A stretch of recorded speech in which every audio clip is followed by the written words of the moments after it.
Think paying $200 for a designer fragrance automatically means better quality? Think again. I've tested hundreds of fragrances, and some of the most hyped designer bottles are getting absolutely destroyed by $25 clones that smell richer, last longer, and turn more heads. Hey everyone, welcome back to the channel. And if you're new here, welcome. My name is Jesse, and I'm glad you clicked on this video. Today, we're exposing 12 more overpriced designers that simply don't deserve your money anymore. And I'm giving you the exact clones that do it better. Ready to upgrade your collection without breaking the bank? Let's dive in. First up, GiorgioArmaniAcquadiGio.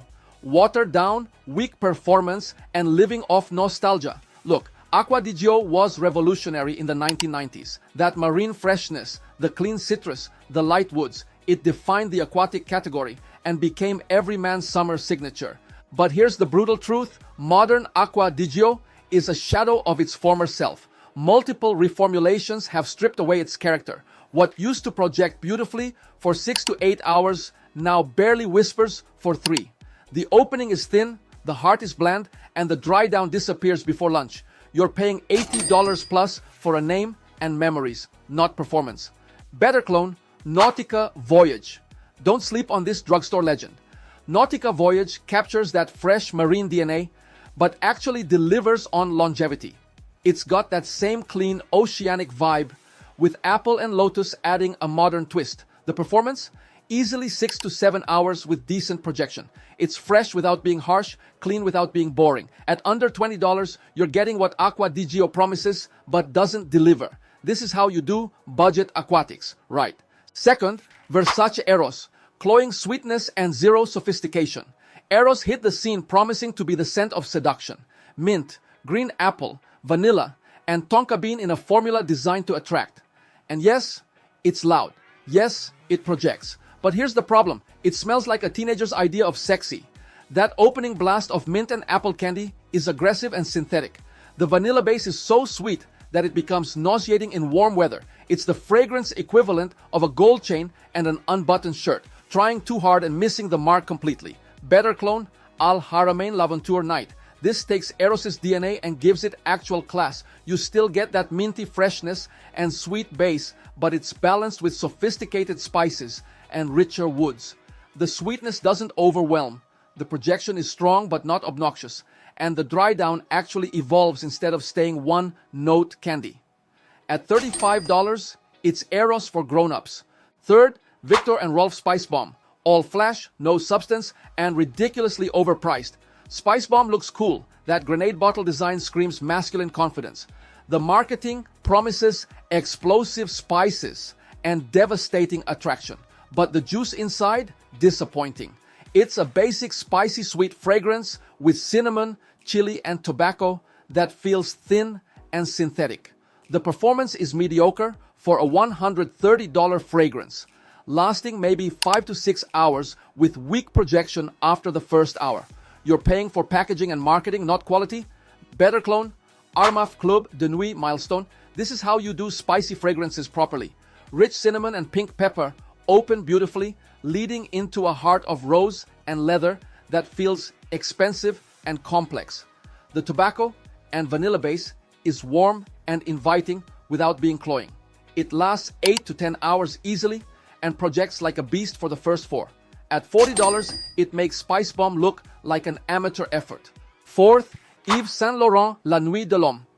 Reformulated into irrelevance and weak as water. La Nuit used to be the king of evening fragrances. That cardamom and bergamot opening, the lavender heart, the cedar and coumarin base. It was seductive, mysterious, and absolutely magnetic. But reformulations have killed its soul. Modern La Nuit barely projects past your shirt. It fades within 3 to 4 hours and lacks the depth that made it legendary. You're paying $100 plus for a ghost of greatness. Better clone, Armani Tres Nuit. This is what La Nuit should still be. Bold opening spices, elegant lavender, and a woody musky base that actually performs. It captures that same sophisticated evening vibe, but with the strength and longevity the original has lost. 7 to 8 hours of beautiful performance at under $30. This is the La Nuit experience you remember, not the watered-down version YSL is selling now. Fifth, Dolce & Gabbana The One EDP. Beautiful scent, terrible performance, premium price. The One EDP smells incredible. Tobacco, ginger, cardamom, and amber in perfect harmony. It's warm, spicy, and undeniably masculine. The problem? It's a skin scent that disappears faster than your paycheck. For $120, you expect projection and longevity. Instead, you get 4 hours of whisper-quiet performance that nobody will notice unless they're hugging you. It's a beautiful fragrance trapped in a weak formula. Better clone? Armaf Ventana. This takes the One's DNA and gives it the performance it deserves. Same warm spices, same tobacco richness, but with actual projection and 8+ hour longevity. It's the one that actually works as intended. And at $25, it's the smarter choice every time. 6. Montblanc Legend. Generic, boring, and completely forgettable. Legend tries to be the safe choice for every occasion. Fresh bergamot, lavender, and sandalwood in a formula designed to offend nobody. And that's exactly the problem. It's so safe, it's invisible. There's nothing memorable, nothing distinctive, nothing that says this is my signature scent. It's the fragrance equivalent of beige wallpaper. Decent performance, sure, but zero personality. Better clone, Versace Hawas. Want fresh and versatile, but actually interesting? Hawas delivers. It's got that same easy-wearing DNA, but with aquatic notes and sweetness that give it character. It's fresh without being boring, crowd-pleasing without being generic. Plus, it performs better than Legend with stronger projection and longer-lasting power. At $25, you're getting personality and performance that Legend lacks. 7th, Prada Luna Rossa Carbon. Over-engineered and soulless. Carbon promises high-tech sophistication with metallic notes and synthetic lavender.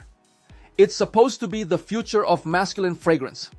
Instead, it feels cold, artificial, and completely lacking in warmth or character. It's technically competent but emotionally empty, like a robot designed a fragrance. The performance is decent, but who wants to smell like a laboratory experiment? Better clone, Afnan Supremacy Silver. This takes the modern, fresh concept but adds actual soul. Clean citrus, aromatic lavender, and subtle woods that feel natural and inviting. It's contemporary without being cold, sophisticated without being sterile. Better performance, better price at $35, and infinitely more pleasant to wear. 8th, Armani Code, dated, weak, and overpriced for what you get. Code was supposed to be the sophisticated choice. Bergamot, lemon, olive blossom, and tonka bean in an elegant composition. But it feels stuck in 2006. The performance is weak, lasting maybe 4 to 5 hours with minimal projection. For $90 plus, you expect more presence and longevity. It's pleasant but forgettable, like elevator music in bottle form. Better clone, Al Haramain Amber Oud Carbon. This modernizes the Code concept beautifully. Same sophisticated vibe, but with richer amber, better woods, and actual performance. It's what Code should have evolved into. Elegant, long-lasting, and reasonably priced at $40. 9th, Valentino Uomo Intense. Niche pricing for designer quality. Uomo Intense isn't bad. The iris and leather combination's beautiful, and the vanilla base is warm and inviting.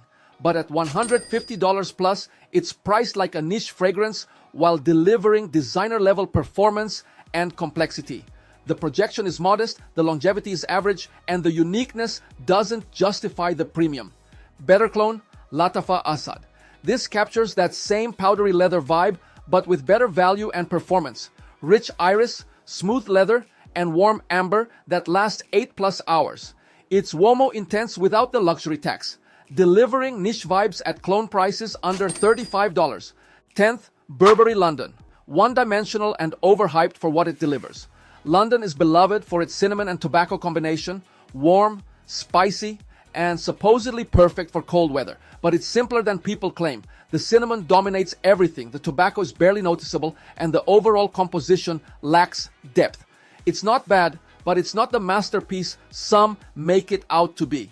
Better clone, Al Haramain L'Aventure Blanche. This takes the warm spice concept and expands it beautifully. Multiple spices, richer tobacco, and a more complex base that actually evolves on your skin.